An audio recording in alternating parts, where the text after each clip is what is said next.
how do we retrain ourselves? How do we get better habits? I've been thinking about that for myself. As an adult, I'm not at all immune to cell phone addiction.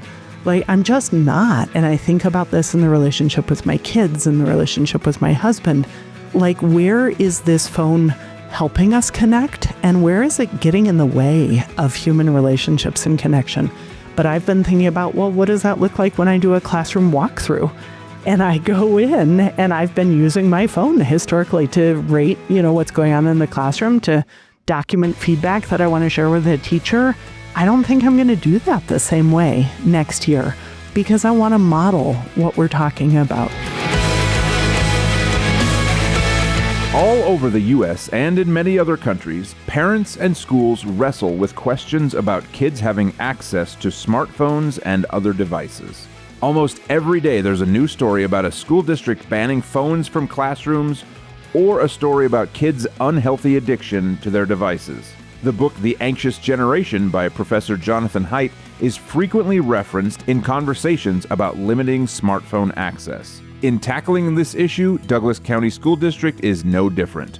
All those questions are asked here, too. And just a few days before this episode's release, the Board of Education made a decision on a new policy to limit the use of communication devices in schools. In this episode, we take a deep dive into the issue and the intent of the policy with DCSD Chief of Staff Steve Colella and ThunderRidge High School Principal Liz Walhof. Both have deep experience with this big question and were there at March and April 2026 board meetings to provide information for board members' consideration.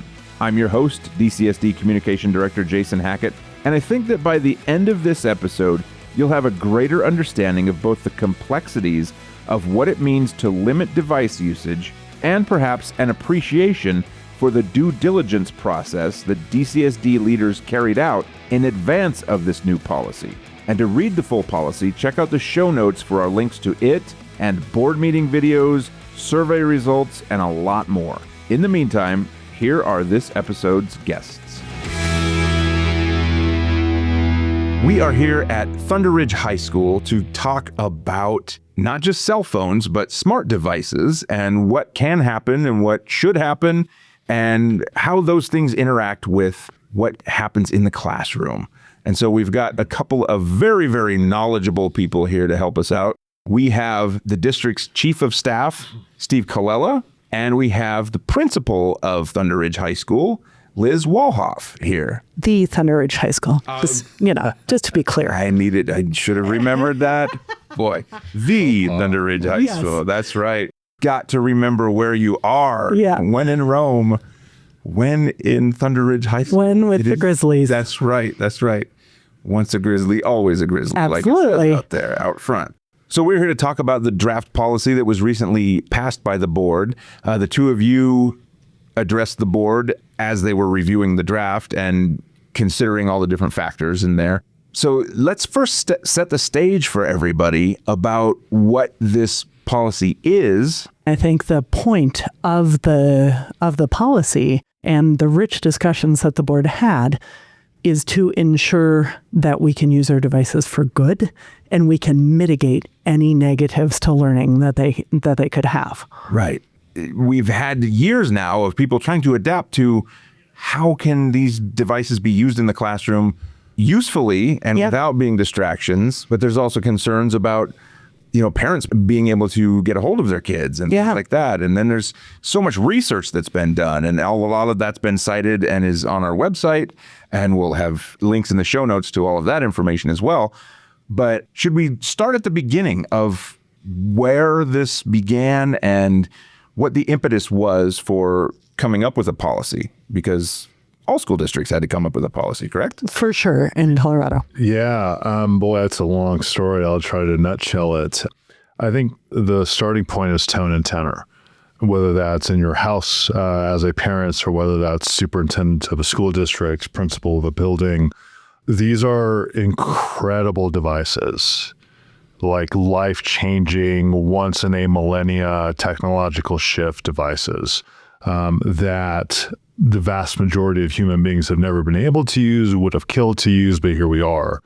And so there's a lot of good that comes from the ability to have information at the tip of your fingers immediately, the world's information, the ability to communicate with somebody in a foreign country just on the other side of the world within seconds and make those connections. A lot of really, really good things. At the same time, as with any technological advance, there's a bit of a downside. And part of that downside is I think the adults and certainly the students are navigating when to use, how much to use, to what extent to use. And I'm not convinced that anybody has a perfect answer for that, but we are as a society grappling with that just as we did with any number of other technological shifts.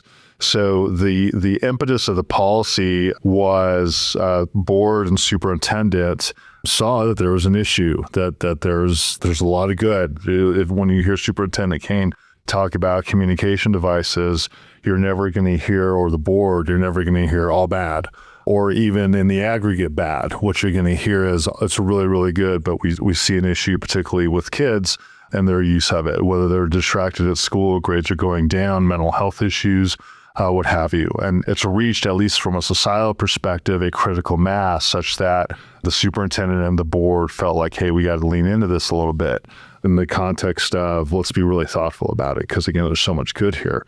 And so that process started with a strategic plan process last year. And we actually, our strategic plan survey asked our families or communities what they thought about a full-blown ban on cell phones, because that was you're starting to hear that out of LA, out of Florida. And so we wanted to gauge where everybody was at on that. And then subsequent to that process, the state legislature leaned in and said, hey, everybody's got to have a policy. Didn't prescribe what kind of policy, but a policy that is posted on your webpage so that everybody can see. And that includes school districts, charter schools, everyone. And so that was a further layer that we took into consideration, obviously. But again, that work had already begun. And then this year, there's been a lot of outreach with leaders, with staff, with community about how folks are viewing cell phones, cell phone use, and their comfort level with a degree of restriction on top of what the realities are currently among a whole host of other things. And all of that survey data is posted on our digital literacy webpage. Anybody can go have at it. It's searchable. It's AI-able to where they can sort through and find the narratives that came out of those surveys. So it's been a haul, but it's been awesome. Yeah, and as I recall, you and our Chief Technology Officer, Mark Blair, actually had something of a tour of the district to talk with a lot of different constituents well before anything came out of the state legislature, because this was something that, like you said, was already being looked at from the district standpoint, because the district understood that there's a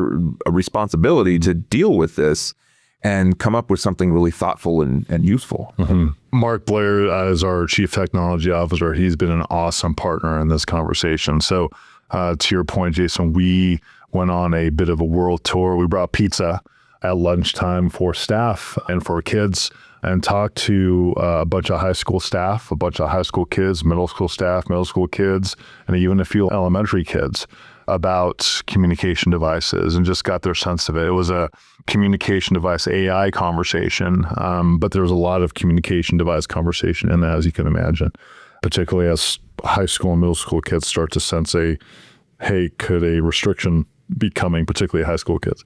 So that was utterly useful, utterly productive and great. And boy, we have such thoughtful staff and leaders and kids, and this is just one example of where that came out. And Liz, so can we talk to you about what it has looked like at the high school level? This is your first year at the ThunderRidge High School. Thank you. Yes. Thanks for getting it right. Yeah, exactly. But you're no stranger to the district, and you're certainly well experienced in a lot of different levels with district staff and personnel and students. So can you talk about, from your experience, what it has looked like to see communication device use evolve over the years? Yeah, I think that one of the interesting things is on one of my first days here, I get this anonymous letter from concerned parents at ThunderRidge, right?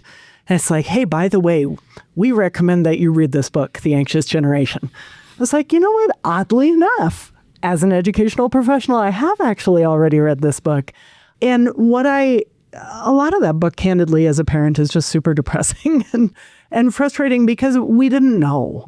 We didn't know the impact of these devices. We've seen the benefit and how we can use it, like Steve said, how we can use devices for shortcuts. Let's scan a QR code. Let's do a Kahoot. Let's do any number of things with our communication devices, our portable ones especially. But we didn't know the damage and the harm necessarily that was coming out of it. I think we had gut instincts around it. But now that the research is coming out showing really some serious harm on that, what I appreciate about this policy is it still gives us the flexibility to take advantage of the useful parts of these devices in our classroom as teachers. But it also gives us the ability to say, no, as a whole district, in the high school level, just from classroom start to classroom end, these are going to be put away and they're going to be off because there is no way, no matter how fabulous I might be as a teacher, that I will ever compete with something that's coming through from a student's best friend about whatever, or that might be coming through that's new and spicy and interesting. I just can't, because that's not how our brains are wired as teenagers. And having done this from start of class to end of class ban before in a different school, there were a couple of things that came out of that I thought were really, really powerful that we haven't had the chance to see yet in its entirety here at ThunderRidge. One of those super powerful things is that teachers said, oh, I didn't realize that cell phones were the problem, but they were the problem. And they got so much time back in the day instructionally by just not having to fight that battle, by being able to say, and with all due respect to the district, it's the district's fault, that we have decided as a team that we're just going to take this stance. And it's really powerful for a teacher to be able to say, this is not me being mean to you. This is me saying the district has decided this is best after a thorough and studied process with lots of input from across our community, and therefore I must uphold that standard. So having done this before somewhere else and hearing teachers say, wow, what a difference it has made from the standpoint of time back in instruction. And then also to hear students respond, not right away, because there's quite a bit of bitterness that will happen with this change initially. But over time, what we saw is that kids' gazes turned up. They talk to each other more. Initially, there is a spike, an increase, and I would anticipate that we would have this here too in behaviors, because things that used to kind of irritate me, but I could ignore it because I could just dive into my phone. I don't have that coping device anymore, that numbing device anymore. So now I'm having to learn those real adult skills of how do I manage it when someone is saying things that bother me or when someone is doing things that bother me. What are the more appropriate social responses rather than just ignoring it and hiding in my device? So we did see some increase in discipline initially as kids got accustomed to that. But then we also saw brilliant conversations. We saw social interaction.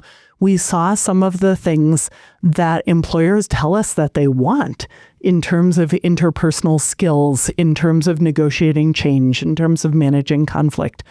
And really that at the high school level, that's what we want. We want to prepare our students to be these successful adults in their workplaces, in their ongoing studies. And having a healthy relationship with your cell phone where you can put it away when it's time to focus, I think is really, really key. And you just are never going to get there unless somebody makes you get there. Thinking about how kids have adapted, I think of, our generation, we didn't have these. We came to them later in life. But the kids now, these devices have been in existence literally their entire lives. They don't know any different. And so, and then you mix in some of the different things that we saw maybe after COVID. And maybe this is a little bit of a branch off of this discussion, but I know there was so much talk about different behaviors when people came back after COVID, and the lockdown aspect of things and where people were not as interactive as they were. Whether or not individual families chose to lock down a ton or not, generally the society kind of did. And so there was less overall interaction for people. And a lot of these kids kind of came through that at a pretty significant developmental time for them. And then they just learned to just look at screens a lot. And so is there a piece of this, and maybe that's part of the research as well, that really exposing them to, human interaction at a more complete level than they've ever had in their entire lives? Is that some of what this is? And I think that's some of the learning and acculturation process that's going to happen as we get through this. And I think that this is going to be bumpy for a little while. But our elementary schools and our middle schools are already doing that, and they're doing start of day to end of day. We can do start of class to end of class. This is not an ask that is unreasonable. And when you think about in the world outside of high school, our block classes are a little over 90 minutes. That's not too dissimilar to what a college class might be, depending on the individual class, what a meeting in an adult workplace might be. So learning how to separate yourself from your communication device for that time and only pull it out as is necessary. I think that it will be bumpy. We're prepared for that. That's just how it will be. But learning those skills that you mentioned, it will really benefit both our learning community and our bigger community in general, because we need those skills. Whether it was we like to blame a lot of things on COVID, but whether it was COVID or just how our society were changing, I don't think any of us would argue that a more engaged, interactive, civil society is going to hurt us at this point. Liz is right on. And just to give some context and to highlight a couple of things that Liz talked about, and so to level set also for those listening, the policy for middle school and elementary school actually very much reflects the reality already in existence. The policy is a little different for high schools in that it creates a uniformity across all of our high schools as to minimum restrictions and class period is where it is. Doesn't mean that a principal down the road or a community down the road can't add more, a la, no cell phone Wednesday, no cell phones at lunch, that sort of thing. So we wanted to give our professionals and our communities, our families, and frankly, our students too, that flexibility to go above and beyond. And let's talk about students for a second. I think you're right, Jason. It's a different world that we're in a little bit. I will tell you, we've talked with over probably 400 kids, either surveyed or talked to. And for over half of them, we asked the question, two extremes. One, how many of you want Wild West, where you can use your phone whenever you want and you learn and natural consequences will take place if it goes poorly, etc. No kid raised their hand. No kid. We also asked the other extreme. How many of you, and these are high school kids, how many of you feel like a bell-to-bell ban would make sense? No one raised their hands. So I think our kids, yes, certainly grew up in a different time than we did with different tools, but I think even they get it. They get that it's important to be able to use this phenomenal tool in a really healthy, productive way in order to learn how to do that better. At the same time, they also understand that as that learning curve is happening, having phones out during class periods isn't helpful. And I think Liz hit the punchline, and that is I think we all understand, no matter what era we grew up in, that more face-to-face interaction is always helpful, whether we're talking about a political issue, a friend issue, or whatever the case might be, or certainly a professional issue, where you're trying to navigate that in-person touch, that in-person observing the body language and how people are coming across is vital. I think we all inherently get that, to include kids today. Absolutely. Yeah. There was something that you said that I wanted to pick up on, Liz, too. When you said the idea of being able to sort of defer to the higher power kind of thing, right? With the school district said this was necessary, so we're doing it. I think a lot of parents, honestly, would be interested in that kind of being able to defer and just say, you know what? Because for parents, it's really hard to tell your kid, put your phone away, even when they're at home or whatever. But for sure at school, when the parents then know that there's like a new policy, procedure, set of rules in place, is that also then helpful for the parents? It's just kind of helpful for people to just say, you know what, let's just follow the rules and do what we need to do. Is that something? Boy, I think the parents that I talk to appreciate it any time the line is clear. Mm-hmm. Where we end up in sticky situations, I think, is where there's some blurring. And I think that, like you said, I have a student at my school. I'm a parent here as well as a leader here. And we've been talking a lot about this. And he's been saying things like, yeah, but what do I do when I'm done? And we talk about, like, we're pre-planning for that. And so I think with parents to know already before the next school year starts that this is what's going to be the case, I think that will help them have really useful conversations saying, here is where the line is. And yet, how do we retrain ourselves? How do we get better habits? I've been thinking about that for myself. As an adult, I'm not at all immune to cell phone addiction. Like, I'm just not. And I think about this in the relationship with my kids and the relationship with my husband. Like, where is this phone helping us connect? And where is it getting in the way of human relationships and connection? But I've been thinking about, well, what does that look like when I do a classroom walkthrough? And I go in and I've been using my phone historically to rate, what's going on in the classroom, to document feedback that I want to share with a teacher. I don't think I'm going to do that the same way next year because I want to model what we're talking about. But to your point, Jason, I think any time that we can be clear, I don't think people always love the decisions that we make. They're not going to. We can't make everybody happy, but at least the decisions will be clear. And that will be helpful because I tried individually here, kind of seeing the handwriting on the wall. I tried to say, hey, this year, let's start with this. We're just going to put this in place and we're going to say from start of class to end of class, we're not going to do that. And I revisited it again in January with students who then did not give me a lot of smiles and eye contact in the hallway, just FYI, in case you were wondering how much people love that. But regardless, I think our implementation has been a little muddy because that was a Liz thing. But this helps us because this is like, no, this is a district thing. This is not just one person. So from the parenting end, back to your point, I appreciate the clarity and I think other people will too. I think there is some value in what you're describing, that ability to say, not me, but them. Mm-hmm. Mm-hmm. There's some value that, and we all know this pretty darn well, but that only goes so far. Mm-hmm. So in working through this policy really since, or starting the process for this policy since last year, goal has been, one, to get to the best possible policy.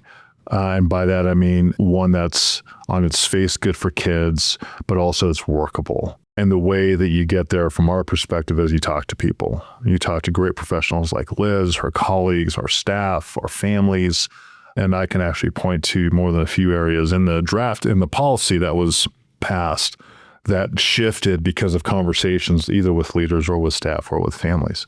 So you not only get to good policy at that point, I mean effective policy, but relatedly you get to buy-in because everyone has heard the rationale, everyone has heard the alternatives, everybody's had a chance to weigh in. And again, practically, like, that weigh-in has been really valuable in terms of getting to a good policy. But that then adds the layer that's beyond, hey, it's them, not me or us. It's the policy makes sense. The policy is workable, probably not perfect. Dollars to donuts, it won't be perfect, and we'll work it as we go because we're thoughtful as heck and try to be thoughtful as heck. And when you have that, you maximize your chances of, certainly there's going to be bumps in the road, as Liz talked about, and bumps that we can probably foresee and some we can't. But you minimize those, one, and two, you minimize the time it takes to work through those. And that's really been the goal. And I hope and expect that, no matter whether it's this or something else, anytime you get into a posture of like, that will only last so long. And will create over a period of time, create a tough dynamic. But of course, we all understand that if it's a consistent Like it's me and it's them and we're all in it. And by the way, your parents at home, because that's enormous. We're all on the same page. That just, it makes it much easier to get past those bumps. And I'll just highlight, we've said from the beginning, and Liz knows this as well as I do, that this has to be a school conversation. It does. It has to be a home conversation as well. We've worked hard on building a database on our digital literacy webpage that provides families some resources that they can look at, a la my 8th grader or 9th grader wants an iPhone and I think I'm ready to give it to them as a parent. How do I lock it down? Okay. Simple things too. You can take your kid's phone at 7 p.m. and put it in your bedroom and they don't see it until 6. Like that's a strategy that parents can use. Like parents can very much lean in and say, I'm going to look at your phone anytime I need to look at your phone and I'm not going to hear anything about it. And then that's a bridge too. So that conversation is enormous. And really the more fundamental one, foundational one is, as a parent, and I'm a parent of younger kids, is what's the right time? What's the right time? And no one's got the perfect answer for that. So we actually have a lot of data and surveys on what people think that is. We certainly have research or growing research that suggests when that time might be, give or take middle school and high school. But every parent's got a different situation that they're navigating. And so we want to be very, very respectful of that for when an individual family is ready to move to having their kids have cell phones. We want to make sure that we play some part in providing resources that they can access and make their own decisions on that. I would connect with that on the topic of when it's the right time for certain devices. We've been talking a lot about cell phones, but something I think we need to really think about are smart glasses. And smartwatches to a lesser degree, but smart glasses, speaking as one individual, not for all of ThunderRidge, not for the district, certainly. I would say if you have the ability to avoid doing that for your student, there is not a whole lot of good that can come from that in our learning environment with my limited knowledge about them. The constant distraction that it could provide, the opportunity to take photos and video of people without their knowledge, like that just feels so sticky to me and so gross. And certainly I used to be a tech coach. I used to be a director of technology. Like I love me a good new tech tool. Like that doesn't bother me at all. But this one, I think I'm going to struggle with from the standpoint of I don't see where smart glasses have a valuable role in the learning environment in a positive way at the moment. And my concern is that there might be a family out there who gets that and that's their kid's only pair of glasses. Like they need it to see. And I would just push back against that and ask people to be really thoughtful about like, how does that connect with this policy? And what does that mean for you?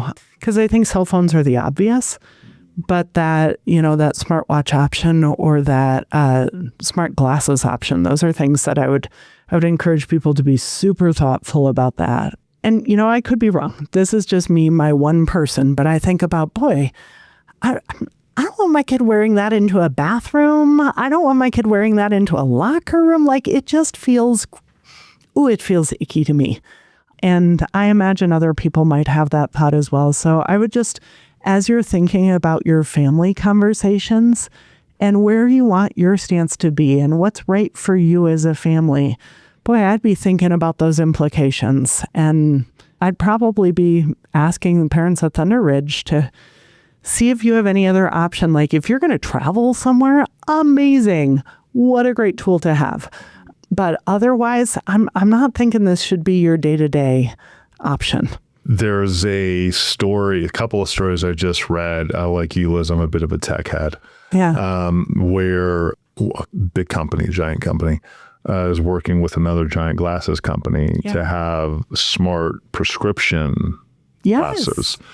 We actually, in our policy, we do very explicitly say smart glasses are part of this. And I think, Liz, to your point, we can all envision a scenario where, particularly in an IEP situation or a 504 situation, where maybe those smart glasses might help kids access But otherwise, this is another example of where we just, from a school district perspective, from a leader perspective, really have that broader conversation with our families to say, is this really appropriate for your kid? And listen, the answer to that, again, in any given family, it could be yes or it could be no.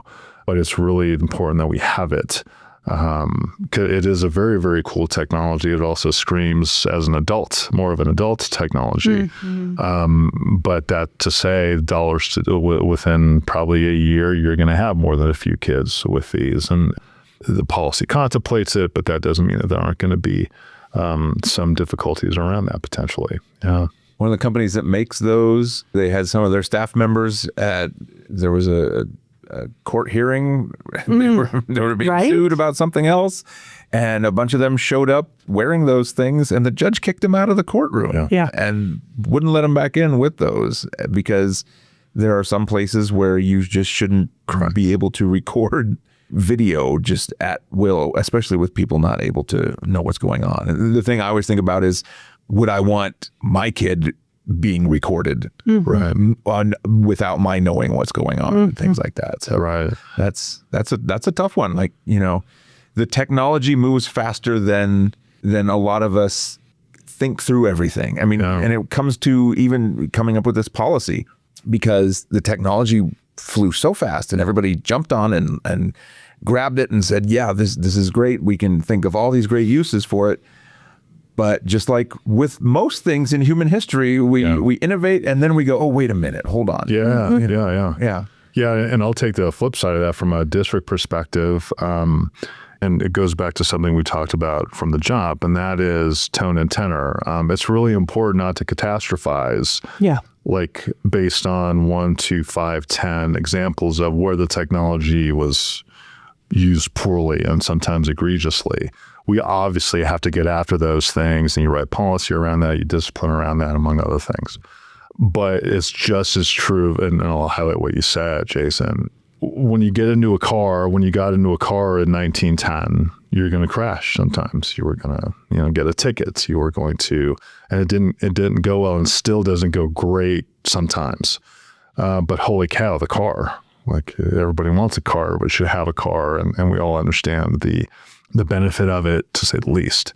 Cell phones, smart glasses, smart watches, AI, in my mind at least, and we can have a long conversation about this, very much lives in that same world. Incredible devices, but certainly there are going to be downsides, and let's be ready as much as we can for those downsides. Yeah. And I think our parents and our students, they're smart. Yeah. And they're well-reasoned, and they're thoughtful individuals. Yeah, they are. And so I have no doubt that we will have rich conversations as we move forward about this. One of the things that parents have pushed me on, and rightfully so, is, but you are insisting for certain things that my kid has a phone and I don't want them to have one, period. But we've had to get one because of blah, blah, blah. So I love that we can have that dialogue and that open conversation about, like, how do we need to evolve in our practices? But that happens because our people are thoughtful and our people are wise, and each person can bring something valuable to that conversation. I applaud you, Steve, for the amount of time that you spent talking with all of these different groups, including some ThunderRidge students, about this policy to make sure we've thought of as much as we can, and then we'll just continue to evolve and figure this out together. But I just feel so fortunate to work in a place where our community approaches challenges like this and changes like this in a really thoughtful, dedicated way with kids at the center of it. So I think we're very lucky. Amen to that.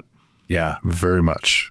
Yeah. And as this was going on, it's interesting what you said, Liz, to think about parents that are like, I had to go get a phone when I didn't necessarily want to. And I'm assuming there's a whole spectrum of people with a lot of different concerns and thoughts. And maybe at the other end of the spectrum, I don't know how far along it would be, but there's probably some people that are like, absolutely, I don't want phones in schools at all. Yes. And so there's like that whole 100%. discussion, right? So can you, either of you, talk about, that whole, how do we get to a policy that is the best solution that we can have. It's probably not going to be perfect. Like you said earlier, Steve, nobody's going to be 100% happy with this.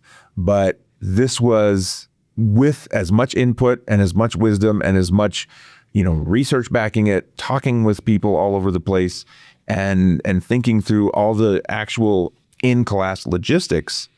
How did we get to this point, and why is this policy the best arrived at decision for our school district? Well, I can speak a little bit to that. And I think that one thing that Steve mentioned that I think was fabulous about how this process went down is that especially at the elementary and middle level, the policy just reflects what people are already doing.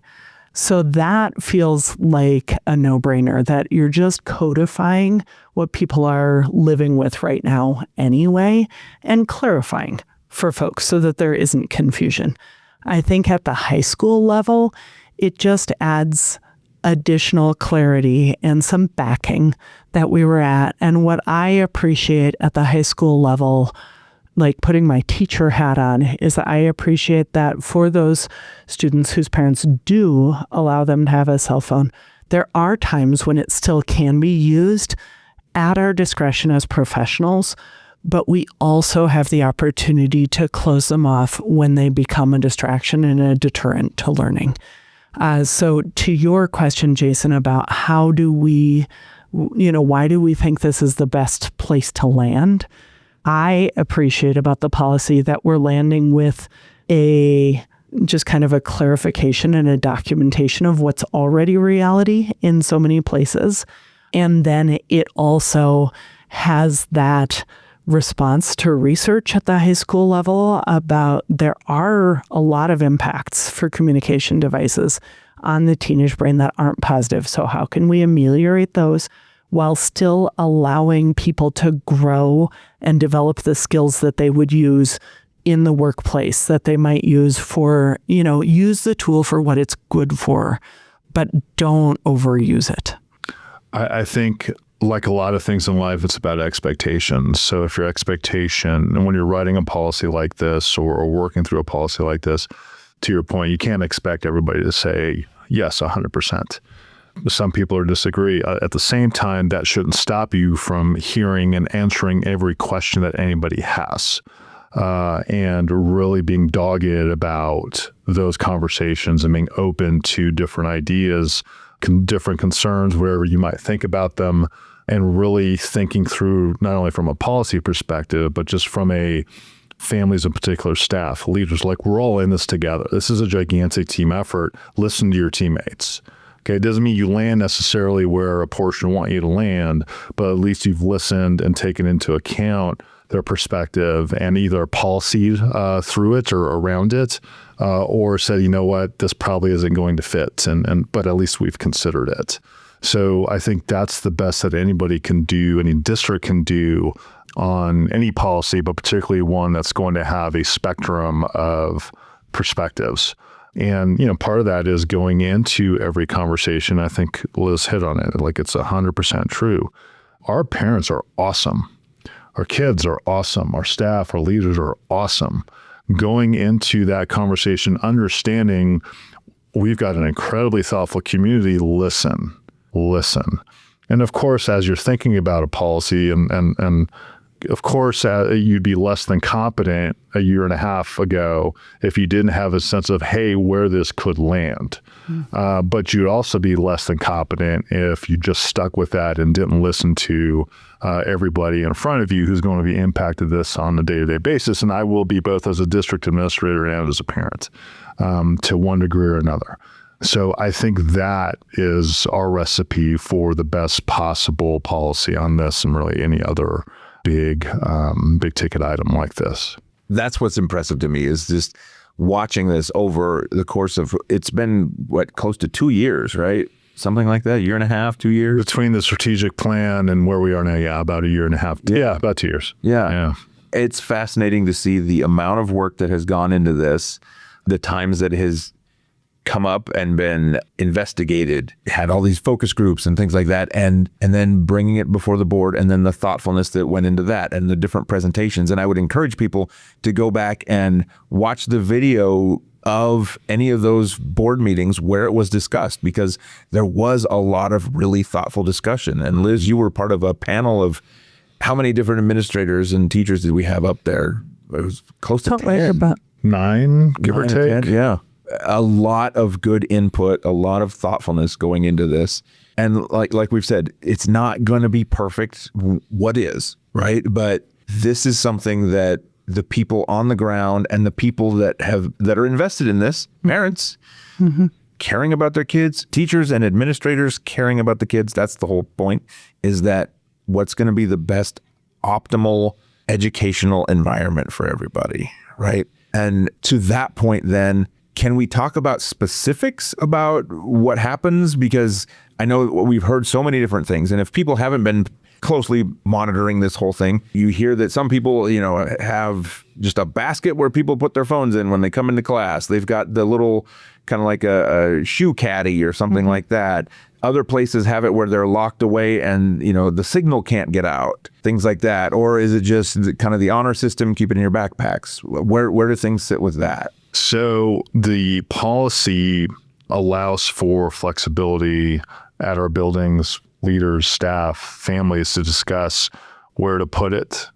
Consequences. Now there's a framework that we normally work on as to consequences on a given policy, to where it creates a bit of consistency across the district. But within that, there's flexibility for buildings to assess what that needs to look like. And that's going to vary from building to building. If you walk around many of our high schools and middle schools, a lot of teachers already have that shoe caddy for a variety of other means, and they may use that for cell phones. Some have boxes, some have like little stands that they use and kids put them on. Where, elementary, for example, says, you put them in your backpack, and because practically there's really not a lot of other places to put it, and on down the line. And those are dynamics that either buildings have already dialed in and have had them dialed in for a long time, or will work with their staff and or their families to assess what's the best place, what's the best approach. And again, that not only gets to the most effective policy implementation, but also relatedly the buy-in to be able to say, like, if this rule that you set out doesn't really work for me, now I got to work around it. Okay, that's something we want to avoid almost all of the time, if not all of the time. So this is going to allow our buildings to really assess those dynamics and get to a good place, and I suspect rather quickly. So one of the things that ThunderRidge staff really value, and I think this is probably true across the board in the education profession, is that autonomy to figure out how to make this happen. And I appreciate what Steve was just addressing, is that idea that we're going to give clarity regarding the expectation, the what, but we're not going to tell you how. And that's going to be the same here at ThunderRidge. There are going to be some teachers who use the shoe caddy, some who use the calculator caddy, some who say put it in your backpack. Those are all perfectly acceptable options. One of the things we have talked through as a staff, though, is what do we do in case of a lockdown and an emergency? And so we've talked about wherever you are storing these, let's make sure that in the case of a lockdown, we have those brought with us so that as soon as a room is cleared, kids can send a quick text to their parents saying, we're good. Just knowing the sad history of education and violence in that way, that was something that we felt pretty passionate about. We don't care how you store things, but in the case of an emergency, let's keep those devices accessible to us. And then when the room is cleared by law enforcement, then it's okay to have your kids send a quick message to their folks to let them know that they're okay, or to their guardians, just so that people have that reassurance, because I can't imagine a more panicky situation than not knowing if your kid is safe. And that's one of the reasons at the high school, while we're not going to do like lockout bags, I think it just feels too unsafe for those parents who have had to live through something like that and the kids who have. And we do have some located where we are, especially. So that's just not something that we're going to entertain, because we want to make sure that we have that sense of safety. And our kids Like they travel a lot. They're in and out of the buildings going to classes at Legacy. They have off periods. It's just a different level of mobility that high school students have that other grade levels don't have. And so full respect if you choose to do that at another grade level. I can see why that might make sense. But for us here at the high school level, we're making that decision for the standpoint of the mobility of our students and the safety of our students.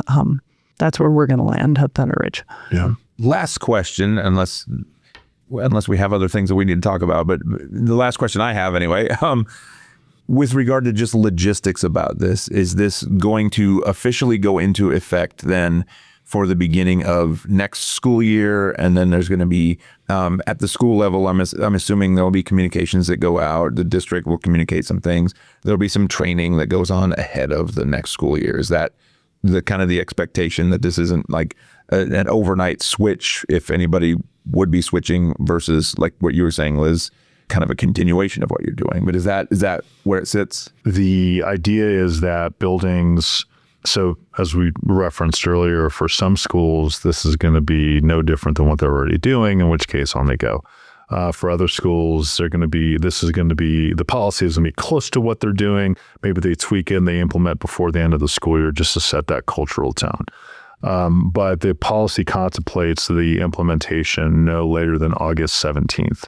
And August 17th was used purposefully. It's the Monday after the first week of school, so that kids, staff, leaders have an ability, if they need that time, to further level set, culture set, and have it go into effect, not the first day of school, but they can have conversations with their staff, their kids, their families for those first few days ahead of that first Monday. And that's really the approach. On the policy end, on the pragmatic end from the school building side, just speaking for ThunderRidge, we've been soft rolling, as you heard, this year, and we're planning to go into full implementation starting right away at the start of the next school year.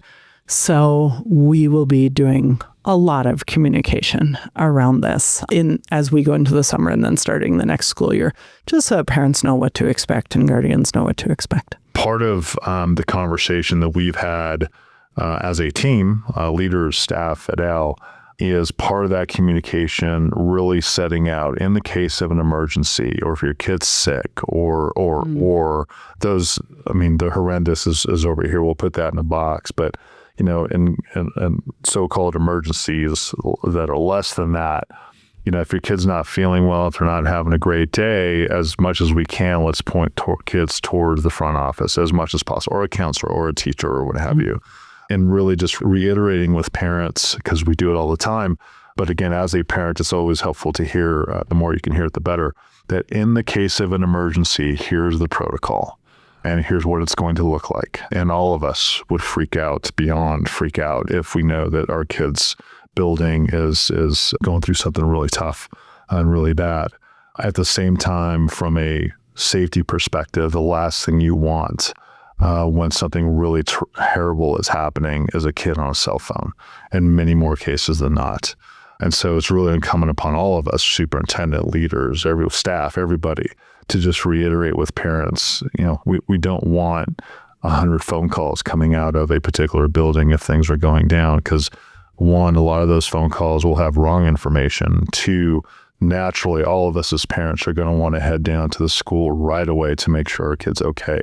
And three, relatedly, that creates a safety headache for those trying to solve the problem in the building. And so that will be part of our continuing conversation with our families, who rightfully are concerned about a number of things, but particularly just the unthinkable. And hopefully that's a little bit of a reassurance that if we're asking kids not to be on cell phones during an emergency of some kind, for the sake of not clogging up the towers and the system. Yeah.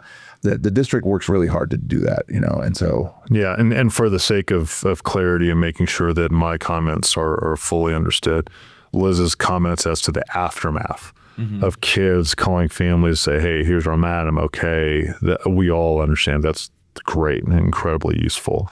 My comments are really geared towards while the horrendousness is going on and trying to get solved and mitigated and stopped. That's when typically you just don't want kids, or really anybody other than that the adults who can are reaching out and communicating with law enforcement, with district staff, to make sure that we can put a stop to whatever's going on as soon as possible. So, yeah. But I think bringing this back kind of in closing to the more everyday and not the extreme circumstances, I'm really excited and hope that maybe we can revisit this conversation again in a couple of years. Like, let's talk about all of the good things that we couldn't predict might be coming from this, but that we saw afterwards. Let's talk about the competitive advantage that our students have, understanding how to have healthy relationships with their communication devices as they move into post-secondary, as they move into the workplace, as they move into the military, whatever it might be. I hope that we can revisit this again and be able to really have that moment of celebration on, like, remember what it was like when it was new and when it was hard. And now look at all of the good that has come from this. So, and maybe you don't want to talk to me again, but if you do, I would be there for that conversation, because I think we are going to be so pleasantly surprised. And I think we're going to have conversations with families about, oh, hey, this is how it trickled down to our dinner table. This is how it trickled down to our vacation time. This is how I think we're starting something that will cause good for society in general with that ripple effect. And I'm here for it. I'm so excited to see what that'll be like. Absolutely. I'm totally up for a sequel then in a couple. Me too. That's great. Before we close out officially, anything that we need to cover that I didn't hit on or anything? This is a 5-hour conversation at least. Exactly. So with that said, no, I think, to anyone listening, you're hearing from both Liz and I that this is very much a team effort. And again, tone and tenor matters. These are phenomenal tools, but we also understand that we're all managing it. Adults are, kids are, and it's a team effort to get to that really good spot, just like pretty much any other technological leap, like cell phones or smart glasses, what have you. And we really look forward to engaging with our community, with our families who are all awesome and incredibly thoughtful on moving the ball on this. So thanks. This is a great conversation. Thank you, Liz, very much. Oh, it's my pleasure to be here. Thank you for being so generous with your time. I appreciate both of you. Thanks for listening to DCSD Notebook from Douglas County School District, which serves more than 60,000 students, making it the third largest public school district in Colorado. To find out more, visit dcsdk12.org. And make sure to hit the follow button in your favorite podcast app so you can get every new episode, as well as Parent University once a month, where we hear from experts within the district and from the larger community, talking about timely, relevant issues that parents face in our complex world. We're here to help you, so if you have a question and can't find the answer on our website, email communications@dcsdk12.org and we'll help point you in the right direction.